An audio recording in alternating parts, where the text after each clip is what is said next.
Good morning. Right, can you see my eyes? This is a combination of sleep deprivation and feeling slightly run down. I say slightly, I'm fighting it.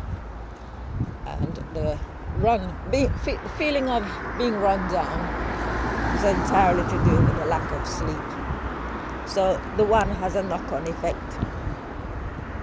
Right, so I am now, it's just after 8:30 in the morning, going to the supermarket to pick up stuff for my sister. I mean, this will seem harsh to those who are a bit on the softer side, because she is of no earthly use to herself.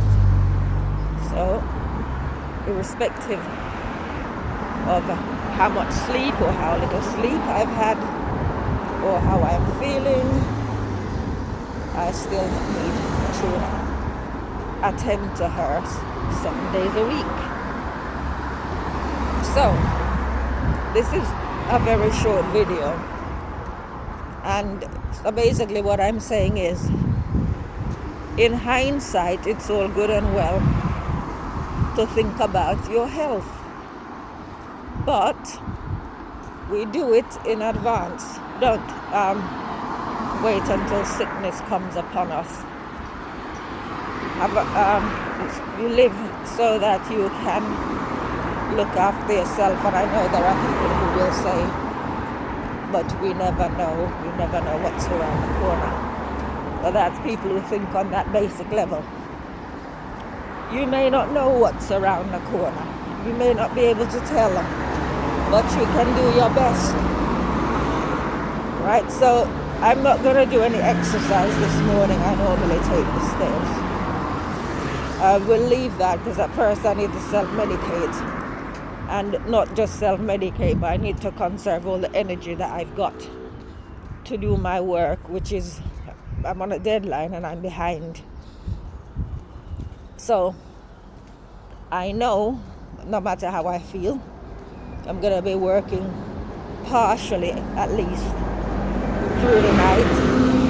So my priority is to self-medicate so I can keep on my feet, so I can survive without sleep as well, or the need to rest and plow ahead. I would not be in this situation on two folds.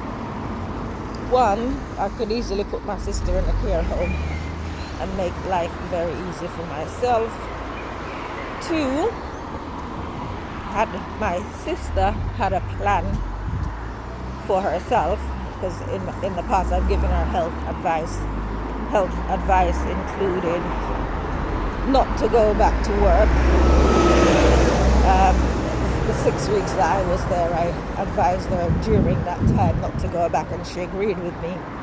But as soon as she got back on her feet, she went against her word. I sometimes joke with people that in 1998, when we were in Jamaica, I was terrified because of the way drivers drive.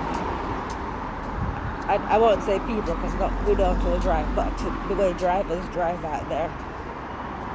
And I said to God, if you get me out of here alive, I promise I won't go back. That was 24 years ago. I've not been back to Jamaica.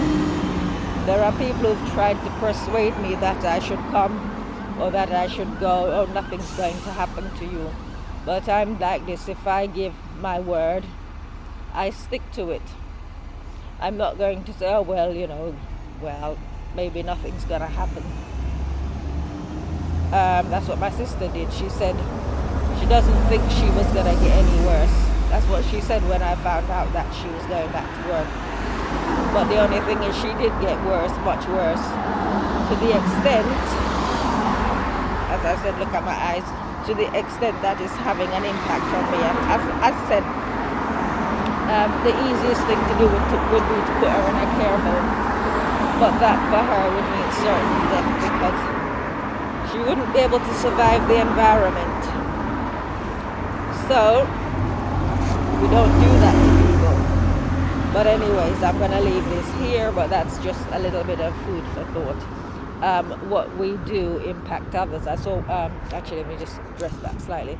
I saw William and Kate hijack the radio, 500 radio stations to give a 1-minute broadcast on loneliness, mental health, or whatever. Question should be asked: why are people lonely? Why are people increasingly suffering with mental health problems? I can give an answer on that, but it's not my place to do so. My job is to look after myself. As someone who never gets lonely, I thrive in my own company, in fact.